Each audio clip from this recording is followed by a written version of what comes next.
Cynthia Ayudi Azahra dari finalis Duta Genre Kabupaten Kudus tahun 2025. Oke, di sini eh, kita kegiatan bertema Youthfluence atau mendorong remaja menjadi pengaruh positif di media sosial.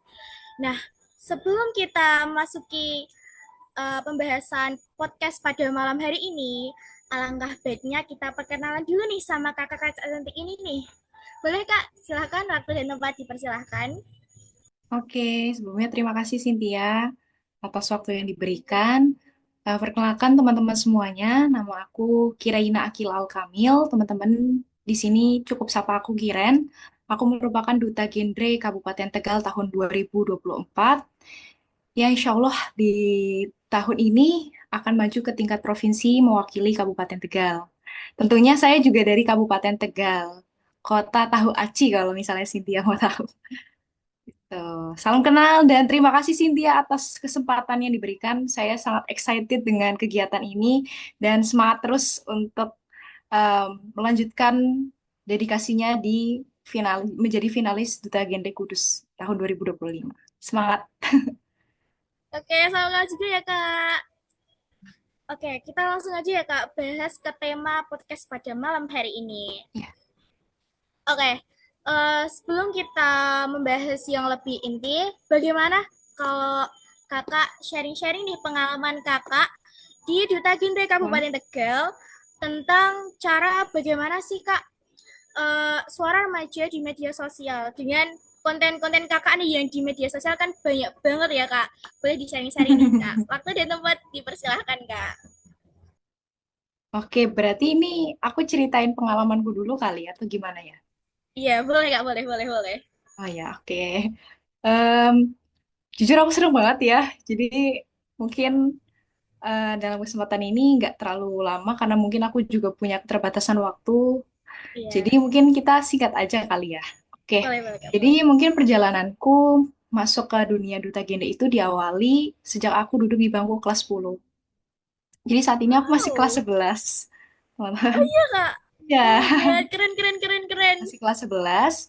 Dan itu diawali ketika aku dipilih oleh wali kelasku untuk mewakili menjadi di ajeng SMA ku pribadi untuk bergelut lah intinya di sana dalam pemilihan Kang Mas di Ajeng di sekolahku. Nah, waktu itu kebetulan program adanya Kang Mas dan Diajeng itu dari program OSIS dan aku terlibat menjadi OSIS di situ. Aku pengen awalnya tuh hanya pengen mempersilahkan teman-temanku yang mungkin tidak berkecimpung di OSIS untuk mengikuti. Jadi biar seimbang itu, OSISnya jalan dan program ini juga bisa dirasakan oleh siswa-siswi SMA aku. Dan ternyata Hamin 1 hari kalau nggak salah sebelum deadline itu ditutup, aku dipilih sama sama wali kelasku untuk mewakili kelasku dalam pemilihan Kang Mas di Ajeng. Nah, selesai dari situ ternyata sampai di tahap akhir aku terpilih menjadi juara satu di Ajeng SMA aku. Dan ternyata tanpa aku sadari, hal itu menjadi salah satu titik awal aku mengenal genre. Karena dari situ yang menjadi juara satu Kang Mas Diajeng di sekolah itu harus melanjutkan ke tingkat kabupaten untuk mengikuti Duta Genre Kabupaten Tegal pada tahun 2024 waktu itu. Dan saya waktu itu em, banyak banget overthinkingnya terutama karena nggak pernah ada di ranah sosial ataupun masyarakat karena aku juga dulu dikenalnya sebagai anak yang pendiam-pendiam aja. Tapi memang kalau dari SD aku memang sudah aktif di kegiatan pramuka hingga SMP. Jadi mungkin karena keaktifan itu akhirnya aku nggak bisa stuck nih di sini aja. Aku harus cari jam terbangku biar aku bisa termotivasi lagi untuk bisa bergerak. Nah, setelah dari situ ternyata Allah memberi kesempatan aku untuk menjadi juara satu Duta Genre Kabupaten Tegal tepat di tanggal 13 Juli tahun 2024. Campur aduk pastinya perasaannya karena bakal mengemban amanah selama 1 tahun dan tanpa aku sadari ternyata setelah aku menjabat Duta Genre, aku juga terpilih menjadi ketua OSIS di SMA aku. Jadi bisa dibayangkan kan double jobnya seperti apa. Dan hal Iya itu kak. juga menjadi pelajaran bagi aku untuk bisa memanajemen waktu sampai dengan hari ini. Terlebih, tugasku di OSIS, apalagi di OSIS SMA aku itu termasuk kegiatan sekolahnya itu lumayan banyak. Jadi ya memang perlu banget menguras energi dan waktu, terutama juga di genre apalagi ya. Apalagi ini mau maju ke tingkat Jawa Tengah, jadi aku harus bisa membagi waktu antara aku di sekolah dan aku di masyarakat gitu sih. Jadi mungkin kalau misalnya bisa diambil kesimpulan, aku ini ada di genre ini ya berawal dari aku masuk OSIS, kemudian terpilih menjadi di ajang SMA aku dan aku melanjutkan itu ke tingkat kabupaten dan pastinya karena ada kemauan dan keyakinan sih.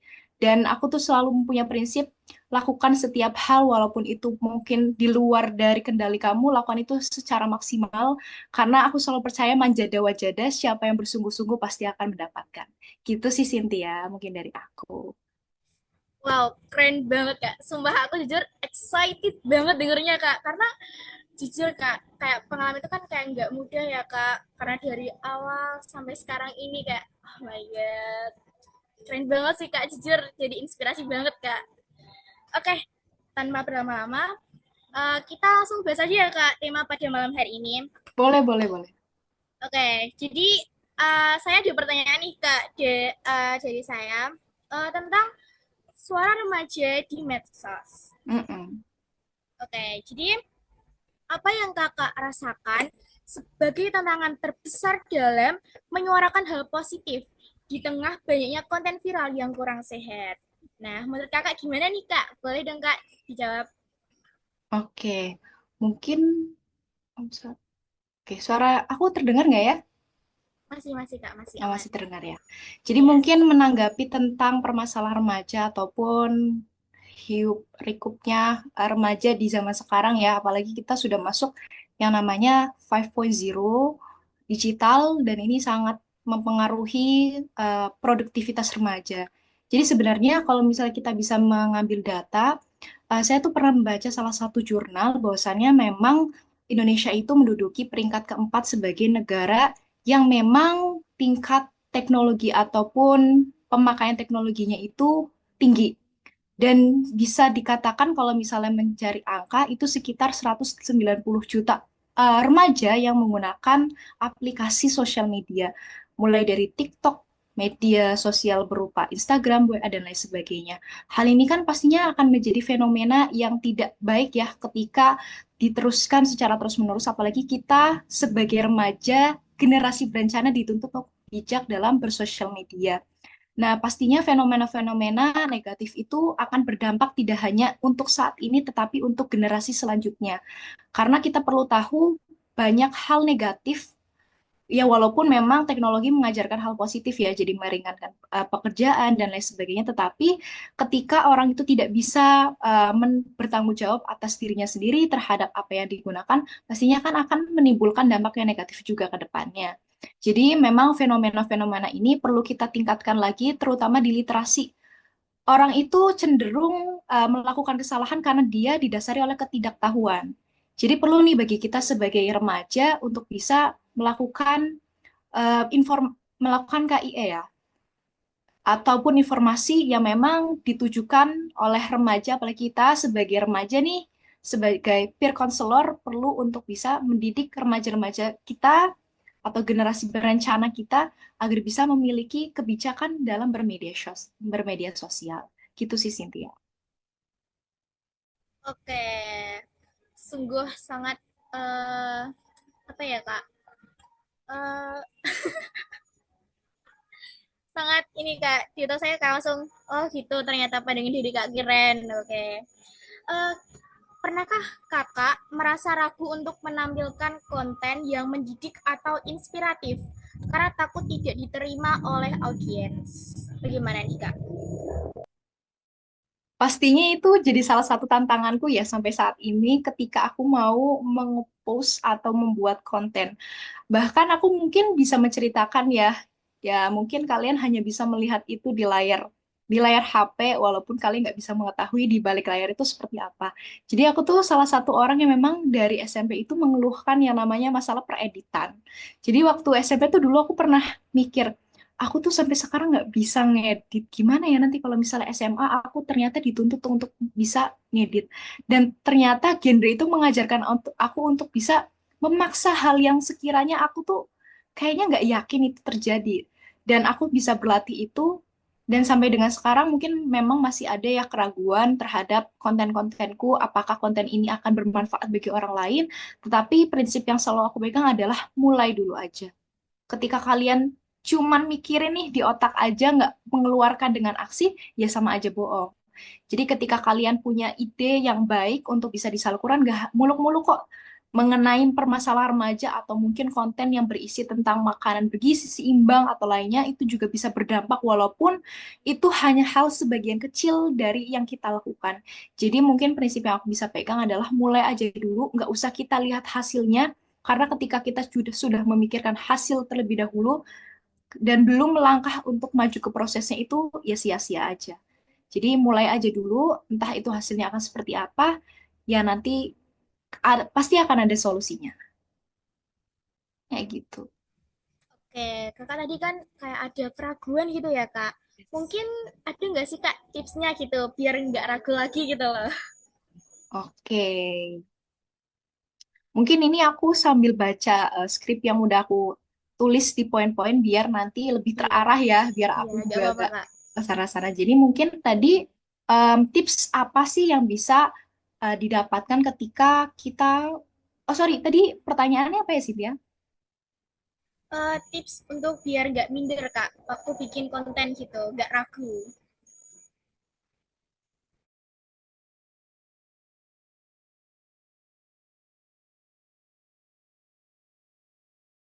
Oke, mungkin dari kak Kira jadinya baru aku ya teman-teman. Sebentar kita tunggu terlebih dahulu.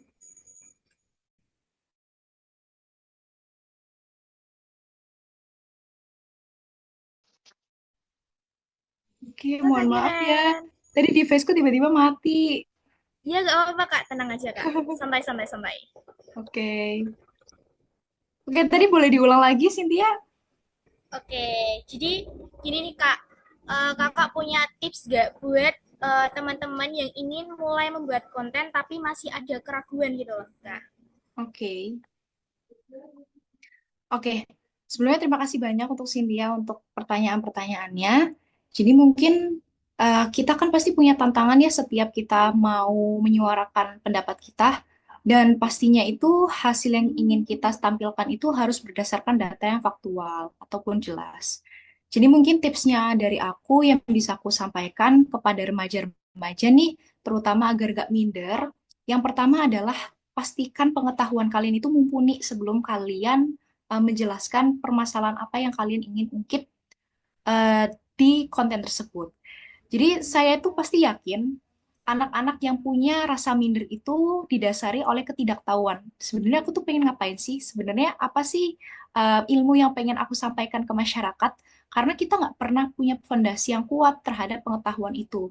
Jadi salah satu cara adalah perdalam dulu ilmunya, baru ketika kalian sudah mendalami ilmunya, kalian akan bisa mengimplementasikan aksi itu dengan baik.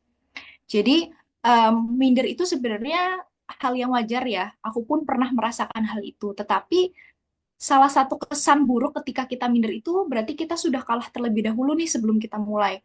Toh kita belum mencoba kan, belum mencoba untuk melangkah, tapi kita sudah minder ataupun iri. Itu menjadi salah satu tantangan. Jadi hal yang perlu kita pastikan adalah ketika ada niat, ada kemauan, dan ada keberanian untuk mulai, dan bisa diimbangi dengan fondasi yang kuat terhadap ilmu pengetahuan, pasti akan bisa memperoleh kepercayaan diri yang maksimal. Gitu, Cynthia. Oke, ini sangat sangat apa ya kak, penting banget ya buat saya karena terkadang saya juga masih ragu gitu loh kak, karena emang masih minim ya kak. Iya, nggak apa-apa kok.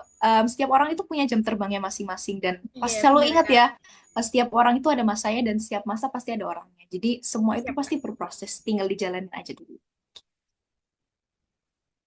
Oke, pernah nggak sih kakak itu menerima eh, komenan atau komentar negatif setelah kakak upload konten di media sosial? Oke, oke. Mungkin untuk menjawab pertanyaan itu, aku bukan berarti di sini aku nggak pengen ya untuk sombong ataupun apa, tetapi sejauh ini konten yang aku upload dan sampai dengan sekarang belum pernah aku menemui yang namanya komentar negatif, tetapi seringkalinya itu komentar salah paham. Salah paham. Oh gitu Kita kan Kak. pasti tahu ya, yang namanya duta genre itu kan pasti berpasangan. Banyak mungkin yang Iya bener menilai Kak, bener. bahwasannya duta genrenya itu pacaran dan lain Oh sebagainya. iya iya. Padahal kita di generasi berencana itu mengajarkan bahwasanya remaja itu harus menghindari yang namanya triad KRR. Dan salah satu faktor penyebab terjadinya permasalahan remaja itu bisa disebabkan oleh golongan dua individu yang melakukan hubungan yang secara berlebihan dan itu masuk dalam salah satu pacaran. Jadi kita sebagai generasi berencana tuh pasti nggak mungkin ya pacaran dan nggak relate dengan hal itu karena ya kita menyuarakan program-program gender ini harus selaras dengan apa yang ingin kita jadikan pondasi. Jadi nggak bisa kita bilang bahwasannya ketika kita udah jadi ranah generasi berencana, kita boleh seenaknya aja. Enggak. Kita itu sebagai pelopor dan pelapor dan sebagai role modelnya.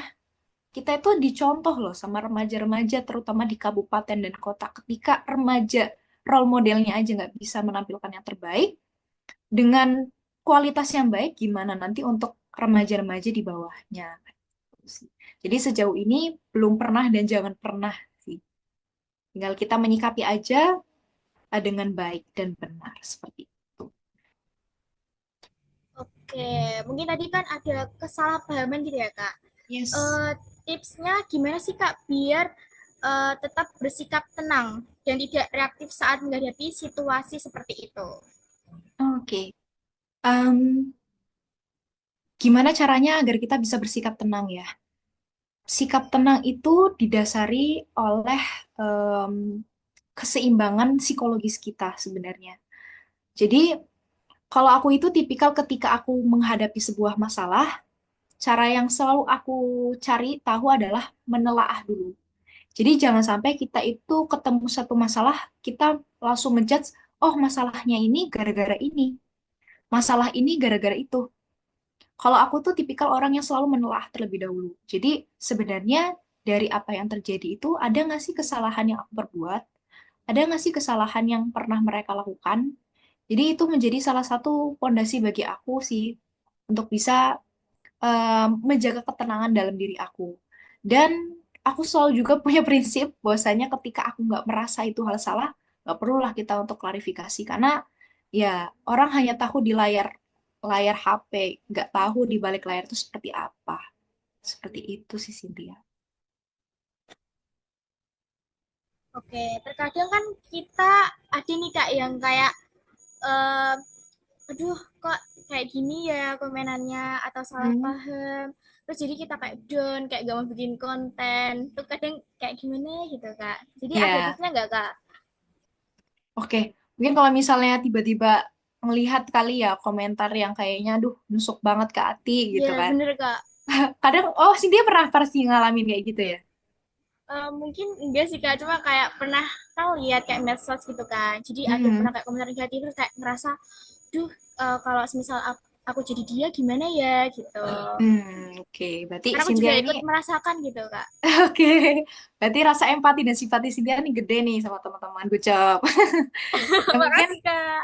em, caraku sendiri ya, ketika aku mungkin merasakan ataupun orang lain yang merasakan komentar tersebut gitu ya, cara yang perlu kita ketahui adalah menenangkan diri terlebih dahulu. Jadi, kendalikan dulu emosi kamu. Ketika kamu ada di ranah hal itu, coba pastikan diri kamu itu dalam keadaan tenang. Semisal nih, kalau aku pribadi, kalau aku biasanya ketika menemukan hal kayak gitu, aku selalu menenangkan diriku dulu. It's okay, nggak apa-apa, Kiren, kalaupun hari ini memang belum baik, masih ada besok yang bisa dijadikan hari terbaik kamu. Nggak apa-apa hari ini mengecewakan, tetapi dari kekecewaan ini bisa kamu pelajari agar ke depannya bisa lebih baik. Dan itu selalu menjadi afirmasi positif bagi diri aku. Dan ketika diri aku tenang, pasti nanti kalimat yang terucap, entah itu dari ketikan kita, dari ucapan kita, itu secara spontan akan menumbuhkan hal yang positif juga. Jadi jangan sampai ketika orang itu memberikan hal negatif kepada diri kamu, kamu menyampaikan hal negatif juga yang sama. Tapi jangan sampai hal itu tersebut terjadi. Jadi ketika kamu menerima hal negatif, pastikan diri kamu dalam kondisi yang baik terlebih dahulu. Nggak apa-apa, rest dulu, istirahat dulu, atau mungkin loss dari sosial media selama selama mungkin yang memang dibutuhkan dari diri kamu. It's okay, nggak apa-apa, karena setiap manusia itu punya keterbatasannya masing-masing. Rasa sabarnya itu berbeda, rasa marahnya itu berbeda. It's okay untuk istirahat terlebih dahulu, menenangkan terlebih dahulu diri kalian, nggak apa-apa, karena itu hal yang wajar. Aku pun sebagai role model yang sudah menjadi duta gede, aku juga punya keterbatasan. Nggak melulu orang harus melihat aku sempurna, tapi kita juga manusia yang punya keterbatasan, tetapi gimana cara kita mengendalikan hal itu. Karena di dalam pola lingkaran kita, itu harus kita kendalikan. Setiap tindakan orang lain, setiap pendapat orang lain, itu semuanya di luar kendali kita. Yang bisa kita kendalikan apa? Yang bisa kita kendalikan adalah pendapat kita atas tindakan orang lain. Seperti itu. Oke, jawabannya sangat-sangat bermanfaat bagi teman-teman banget nih, Kak. Oke, kita ke sesi berikutnya ya, Kak. Yes. Mungkin ini dari siapa? Kak Fidin, pertanyaannya saya tamu dulu ya, nanti di akhir akan dijawab oleh Kak Kiren. Yes. Oke, sesi berikutnya adalah komunikasi efektif di era digital. Nah, menurut Kakak, bagaimana cara membangun gaya komunikasi yang santun dan tetap berkarakter di media sosial? Boleh dong Kak dijawab? Oke. Nah, jadi komunikasi itu sebenarnya ada 4 sih pembagiannya. Ada salah satunya ya teman-teman, sebentar aku mungkin akan membuka poinku biar jawabannya lebih terarah lagi. Boleh Kak. Jadi teman-teman perlu kita ketahui bahwasannya dalam gaya komunikasi itu terbagi menjadi 4. Ada gaya komunikasi secara pasif, ada gaya komunikasi secara agresif, ada gaya komunikasi pasif agresif, ada juga yang disebut sebagai asertif. Mungkin Cynthia nggak terlalu asing ya dengan kata asertif karena kita di sini juga belajar yang namanya komunikasi secara asertif. Jadi mungkin aku akan menjelaskan secara singkat terlebih dahulu mengenai 4 komunikasi ini sebelum aku menjawab pertanyaan dari Cynthia. Jadi teman-teman kalau misalnya di komunikasi itu dibagi menjadi 4 ya, tadi yang sudah aku jelaskan bahwasanya kalau misalnya ada orang yang berbicara secara pasif itu kebanyakan orang itu kurang percaya diri. Kemudian bahasa tubuhnya juga buruk dan didominasi oleh pembicaraannya. Sedangkan kalau misalnya pola gaya komunikasi secara agresif ini, biasanya orang itu cenderung sering memotong pembicaraan nih. Jadi semisal Cynthia sering melihat teman-teman yang kalau misalnya kita lagi berpendapat, dia suka motong pembicaraan, berarti dia punya tipikal komunikasi secara agresif. Dan dia juga tidak mempunyai bahasa tubuh yang baik dalam setiap perkataannya dan sering menyindir. Gitu. Dan ada juga yang namanya disebut sebagai pasif agresif. Pasif agresif ini sebuah komunikasi yang dimana orang itu sering bergumam, kemudian bahasa tubuhnya itu nggak pernah sesuai sih sama perkataannya dan sering menyindir. Oke. Dan kalau misalnya asertif nih, asertif ini merupakan salah satu gaya komunikasi yang baik dan perlu kita jalin secara hubungan interpersonal ya. Jadi gaya komunikasi asertif ini dianggap lebih baik dibandingkan 3 gaya komunikasi yang lainnya karena di dalam gaya komunikasi secara asertif kita itu harus bersikap secara jujur. Jujur dalam apa? Kita ketika merasakan sesuatu kita jujur untuk bisa mengungkapkan. Nggak boleh kita menutupi sesuatu yang sebenarnya dirasa kita itu kayaknya nggak perlu diungkapkan, tetapi secara kondisi perlu diungkapkan. Nah, itu secara, komunikasi secara asertif. Kemudian terbuka nih dengan pendapat orang lain. Kita nggak pernah punya ataupun menyudutkan pendapat orang lain, tapi kita bisa menerima atau menghargai dari pola gaya komunikasi secara asertif ini. Dan juga bisa menyampaikan pesan secara jelas. Jadi orang-orang yang punya gaya komunikasi secara asertif itu nggak bertele-tele dalam menjelaskan sesuatu. Dia itu sesuai dengan poinnya, padat, singkat, jelas. Jadi sesuai dengan apa yang dia jelaskan, dia itu bukan mungkin kalau sekarang itu disebutnya berdaging ya, Lia. Setiap pembicaranya berdaging dan tidak bertele-tele atau dalam tanda kutip tidak sia-sia gitu loh perkataannya. Jadi mungkin ketika kita memiliki gaya komunikasi secara asertif, ini bisa menjadi salah satu fondasi kita untuk bisa menumbuhkan kebiasaan yang baik.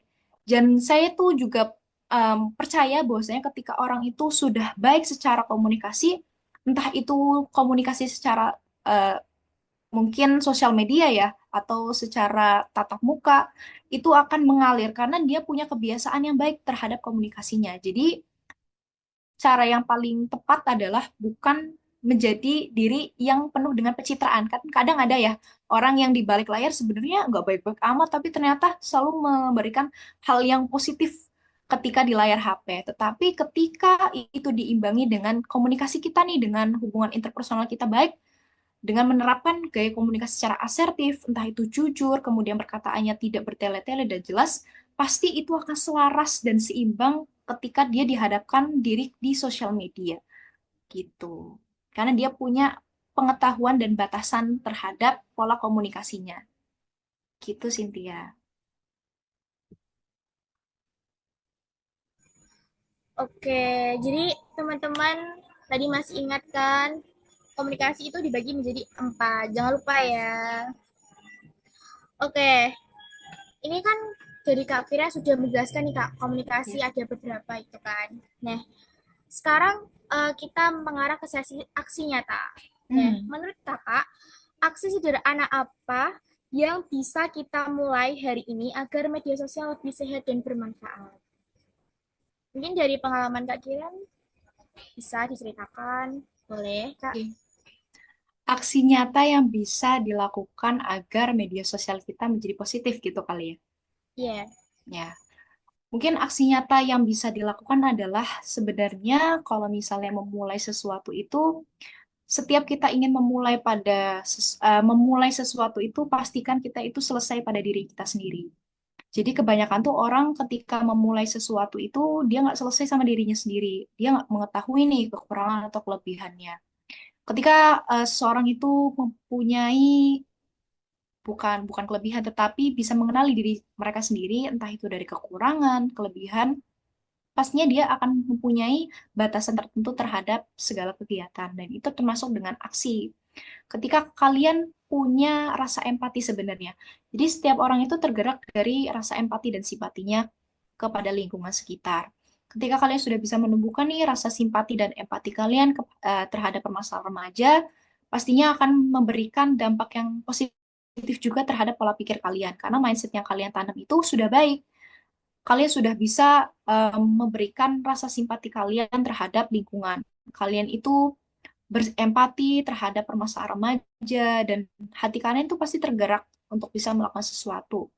Dan aku selalu berbicara dengan audiensku terhadap teman-teman remajaku bahwasannya ketika kalian ingin menjadi bermanfaat, gak perlu kok kalian harus menyelempangkan selempang di pundak kalian, gak harus kalian nunggu kalian itu menjadi juara satu tuh gak perlu. Yang perlu kita lakukan apa? Menjadi bermanfaat itu ketika diri kalian sudah selesai. Bukan berarti selesai pada diri kalian sendiri. Bukan berarti selesai dengan diri sendiri, ya udah kalian selesai dengan urusan. Tetapi kalian mampu mengenali diri kalian, entah itu dari kekurangan atau kelebihan.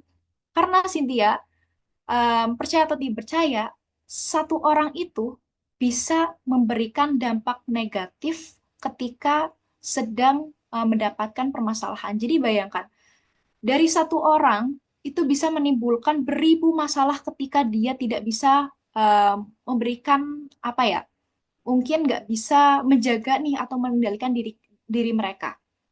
Jadi bayangkan ketika satu orang aja fokus sama diri kalian sendiri, kalian itu akan bisa berdampak dan bermanfaat. Entah itu berdampak secara pola pikir teman-teman yang lain, entah itu berdampak terhadap uh, pola asuh teman-teman, ataupun berdampak terhadap pertemanan. Karena hal itu akan pasti berdampak langsung dengan apa yang kalian rasakan. Karena setiap yang kalian tanam pasti juga akan ada hasil yang baik ketika kalian menanam itu dengan baik. Jadi, mungkin itu yang bisa aku sampaikan. Oke, terima kasih ya Kak. Jawabannya sangat-sangat bermanfaat bagi teman-teman semuanya. Oke, mungkin kita langsung di sesi pertanyaan ya Kak. Ini Yes, dari Kak Afidin ada pertanyaan. oke. Oke, saya bacakan ya Kak. Ya, boleh, boleh, boleh. Bagaimana kita dapat mengatasi dampak negatif dari algoritma media sosial yang seringkali memperkuat polarisasi dan penyebaran informasi yang salah. Bahkan ketika upaya untuk mempromosikan pengaruh positif sedang dilakukan. Oke, boleh Kak dijawab?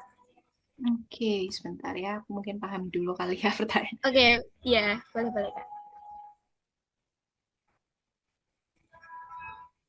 Oke, bagaimana kita dapat mengatasi dampak negatif dari algoritma media sosial yang seringkali memperkuat polarisasi dan penyebaran informasi yang salah, bahkan ketika upaya untuk meraih pengaruh positif sedang dilakukan, bahkan ketika upaya untuk meraih pengaruh positif sedang dilakukan. Oke, teman-teman, mungkin perlu kita ketahui bahwasanya algoritma algoritma media sosial itu ditentukan oleh kebiasaan sosial media kita di ranah mungkin di entah itu di Instagram ataupun di TikTok. Jadi segala kebiasaan yang memang biasa kita lakukan entah itu dalam keadaan baik atau buruk akan tercermin tuh melalui algoritma media. Dan di sini mungkin Effendi itu menanyakan bahwasanya bagaimana sih cara kita untuk bisa mengatasi dampak negatif dari algoritma media sosial yang seringkali memperkuat polarisasi atau penyebaran informasi yang salah, bahkan ketika upaya untuk memperoleh pengaruh positif sedang dilakukan. Jadi perlu kita sadari bahwasannya kita tuh nggak bisa mengekang ataupun em, mengedit gitu kali ya algoritma media sosial kita untuk bisa positif terus. Kadang ada tantangan tersendiri ketika kita ingin melakukan hal yang baik, tapi ternyata algoritma di media sosial itu malah mendominasi hal buruk di dalamnya. Hal yang perlu kita lakukan dalam cara mengatasi dampak negatif itu adalah kita ketahui dulu nih. Terkadang sesuatu hal yang berdampak negatif juga nggak melulu negatif. Jadi yang perlu teman-teman lakukan adalah dengan cara menelaah terlebih dahulu nih, menelaah terlebih dahulu dan jangan langsung mengatasi terlebih dahulu, tetapi coba kali kamu meresapi terlebih dahulu nih sebenarnya dari algoritma media sosial kamu itu adakah yang salah. Dan kadang kan kita mikir nih ketika kita mempromosikan konten yang positif, ternyata algoritma media sosial kita masih sering negatif munculnya. Dan itu bisa kita minimalisir dengan cara mengubah settingan dengan cara apakah konten ini itu membuat Anda merasa terganggu dan ini bisa menjadi salah satu fondasi agar algoritma media sosial kita itu positif. Dan selalu ingat yang namanya jejak digital itu selalu selalu bisa dirasakan dan selalu akan terkenang. Jadi jangan sampai sesuatu yang kita hadapi ataupun yang kita lakukan di media sosial itu terkenang manis, padahal itu berdampak buruk bagi masyarakat. Seperti itu. Apakah pertanyaannya menjawab? Oke, mungkin dari Kak Afidin, apakah sudah menjawab? Bisa dikomen, Kak? Oke, kritis sekali ya, Afidin. Oke, sudah menjawab, Kak. Oke. Mungkin ini ada pertanyaan lagi dari Kak Afidin, tapi karena waktu sesi pertanyaan sudah berakhir, mungkin ini sedikit apa ya kesimpulan yang dapat saya simpulkan pada pada malam hari ini. Oke, tips untuk mengatasi rasa minder dengan cara mengedukasi media sosial, konten-konten edukasi, kita harus pastikan mempunyai pengetahuan atau ilmu. Jadi kita harus memperdalam dulu ilmunya, baru kita bisa mengedukasi teman-teman, memberikan konten-konten yang positif. Nah, Betul. ini ada satu kalimat yang benar-benar bakal saya ingat sih, Kak. Aduh. uh, apa yang kita tanam pasti hasilnya sama kayak gitu. Jadi kalau kita tanam kebaikan, otomatis hasilnya pasti kebaikan. Nah, mungkin itu uh, satu kalimat yang Kak Kiren sampaikan ke saya dan itu sangat-sangat akan tertanam di pikiran saya ya Kak. Yes. Selalu jadi yang baik ya guys. Jadi mungkin pelajaran aja ya, mungkin kita sharing. Jangan pernah kita menabur keburukan kepada orang lain, tapi selalulah tabur kebaikan kepada orang lain. Karena tanpa kita sadari, alam bawah sadar kita itu hanya akan membawa diri kita pada kebaikan. Jadi ketika kita menanam hal baik pada diri kita, pastinya output yang nanti akan dihasilkan itu ada selalu baik seperti itu. Oke, sebelum kita akhiri acara pada malam hari ini, mungkin dari Kak Kiran ada pesan dan kesan Kak, boleh disampaikan? Oke, untuk menutup sesi pada malam hari ini, aku sebelumnya pengen Iya, ngucapin aplaus dulu buat Cynthia dan teman-teman yang sudah bergabung. Terima kasih banyak sudah menyempatkan waktunya, walaupun memang pertemuan ini singkat gak lama ya Cynthia. Tapi iya semoga nggak nanti apa-apa next Kak. kita bisa berkolaborasi Boleh Kak, lagi boleh banget. dan berkolaborasi lagi karena aku super excited kalau misalnya aku bukan ditantang sebenarnya diajak untuk berbicara terhadap remaja, apalagi Cynthia dari Kudus, aku dari Kabupaten Tegal, kita bisa berkomunikasi secara jauh, tapi hal ini mampu berdampak secara positif. Jadi mungkin menutup sesi pada malam hari ini, aku sudah em, mungkin menyimpulkan kali ya. Jadi kalian di masa depan itu adalah perwujudan dari apa yang kalian lakukan ketika remaja. Jadi bayangkan Cynthia itu di 15 mungkin di umur Cynthia mungkin yang masih muda, ternyata hal itu akan berdampak 5 sampai 10 tahun ke depan Cynthia akan berhasil. Jadi ketika Cynthia sudah mungkin dan teman-teman yang lainnya ya sudah bisa menanamkan hal baik pada diri kalian ataupun melakukan hal-hal positif di masa remaja kalian, kalian rela untuk gak bisa main sama teman-teman kalian karena kalian mengejar masa depan kalian, pasti dan yakin insya Allah akan ada kebaikan yang nantinya akan menunggu kalian di masa depan. Dan menjadi diri yang bermanfaat itu nggak mudah dan nggak instan teman-teman. Kapabilitas kita, kemudian juga diri kita ini terbentuk dari apa yang kita tanam. Untuk dapat dipercaya, juga dihargai dan dihormati itu juga butuh waktu, sama halnya dengan perencanaan. Semua itu bisa terwujud karena ada kerja keras, kedisiplinan, dan juga tanggung jawab.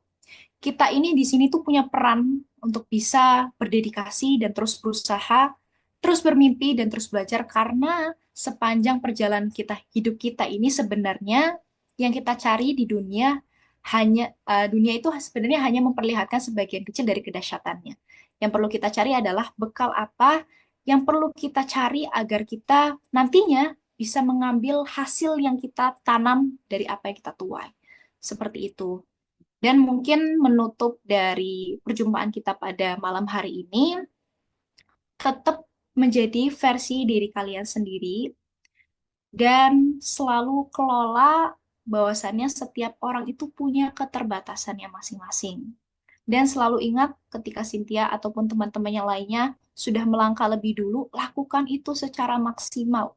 Gak usah lihat hasilnya, intinya maksimalkan dulu segala hal yang ingin dicapai, hasil itu belakangan. Karena insya Allah Tuhan kita, Allah kita pasti sudah mempersiapkan yang terbaik dan jangan pernah takut ketika mungkin nantinya belum ditakdirkan atau direzekikan untuk ada di situ karena pastinya Tuhan kita sudah mempersiapkan yang terbaik di kemudian kelak.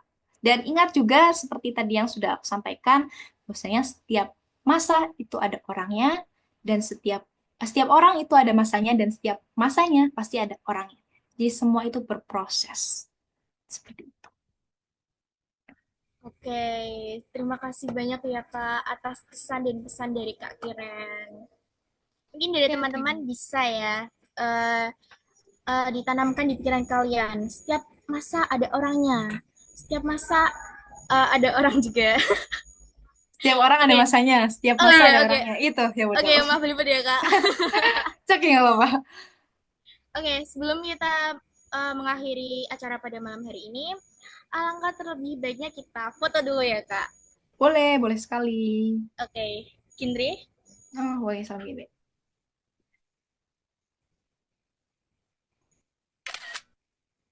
Saya berencana ya Kak. Gini. Oke, berencana.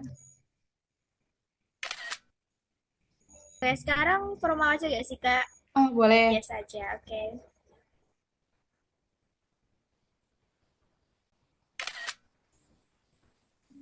Oke, terima kasih banyak ya Kak atas waktunya dan maaf jika sudah mengganggu waktunya juga. Mungkin sesi pertemuan pada malam hari ini cukup sampai di sini. Eh, saya Cynthia Dwi Azhara menutup acara pada malam hari ini. Terima kasih Kak Kiren. Sampai jumpa Terima kasih juga lagi. Cynthia, tetap semangat ya. Kasih, mungkin aku izin live dulu ya. Ya, Thank you terima kasih banget banyak ya Cynthia sudah. Kak. Iya, sama-sama.